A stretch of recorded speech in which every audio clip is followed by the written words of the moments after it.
Senator Jeanne, I think you're the last one coming. Well, Go right thank ahead. you, Chair McConnell and Ranking Member Coons, and thank you for continuing the questioning so I could get here. Good morning. Thank you to all of our people testifying this morning. General Nordhaus, I want to again thank you for coming to New Hampshire to see the 157th at Pease. As you know, they do an excellent job. And one of the things that we discussed on that trip and on other occasions has been the ongoing logistic composite model, the LCOM study of Pease and other operations around the country to take a look at releveling. And as you heard from us loud and clear at Pease, that would affect the 157th's ability to support Transcom. There would be about 12 positions for maintenance that would be threatened that would have an impact on the ability to keep that KC-46 fleet up and operating. And we're very proud of that as the first Air Guard in the country to get the KC-46. So can you give me an update on the status of the LCOM study and when you hope that to come out and what might be the end point of the study? Senator Shaheen, thank you very much, and thank you for allowing me to visit the state. And as you said, the 157th is an amazing unit, and they are really breaking new ground with their innovation in the way that Guardsmen do, taking their civilian skills to come in and take that platform, not only as a refueler, but as a C2 node for global capabilities. It was also great to see the incredible passion that the airmen up at the 157th have about this mission set. I did talk to General Pierak just yesterday, making sure that we continue looking at the LCOM and the update. What I received was that the Air National Guard has extended the temporaries all the way out through the end of fiscal year FY26. As they do this study, that the site visits have been completed. Now they're in the hard part of doing all the analysis. I think that's going to take a couple months as they get through that and work through it. But we know that we're focused on getting to the right outcomes there. General Pierak said once that comes, he'll make sure I get an outbrief from it, and then we'll come brief your team, ma'am. Well, thank you. I really appreciate that. And it goes without saying that any information that you need from the 157th and New Hampshire, we are ready to provide whatever you need.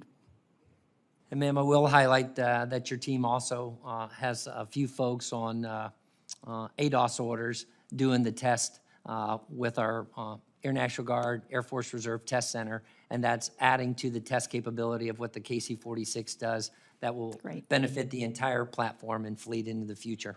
Well, thank you. That's nice to hear. One of the other issues that we have discussed is that the National Guard has dealt differently with sexual assault than the uniform or the regular military. And I know that a number of us who have served on the Armed Services Committee thought that when we were passing some of the changes to address sexual assault in the military, that also affected the Guard. And what we've learned is that it hasn't provided the same kind of changes in the Guard that we thought it had provided for everyone. So, as I understand, sexual assault response coordinators and victim advocates are supposed to cover gaps in victim support due to the lack of full-time resources, and that the Army National Guard brigades are required to be assigned a full-time SARC and SAPR VA, but no additional full-time positions or resources have been assigned to New Hampshire's Army National Guard. Sadly, we have had some allegations of sexual assault in the Guard. They have been investigated. But can you tell me, is the National Guard Bureau planning to send additional full-time resources to states to fulfill the regulatory requirements and to address the elimination of some of these positions? First, Senator, thank you very much. The National Guard has zero tolerance. They know that from me all the way down through both of our directors and the adjutants generals. And so we take this very serious, that everybody will be treated with dignity and respect, and our service members that are war fighters that they need to prep and be ready to go, and we got to take care of them. The Independent Review Commission had some due outs from that, and we have 70% of those complete. We'll have the rest of those complete by the end of the FY. Our prevention workforce is 85% filled out across the National Guard. We look forward to continuing that and get to 100% as soon as possible. And as you know, we also have the Office of Complex Investigations, and our progress in there has been really good to make sure our cases aren't going on. They're under 150 days. We've really made significant progress in that and making sure that we're focused on taking care of our service members. I will take a look across the board and make sure that every resource that we can get out to take care of this and make sure that we have zero tolerance and we eliminate sexual assault from our National Guard. I'll take that and do everything I can.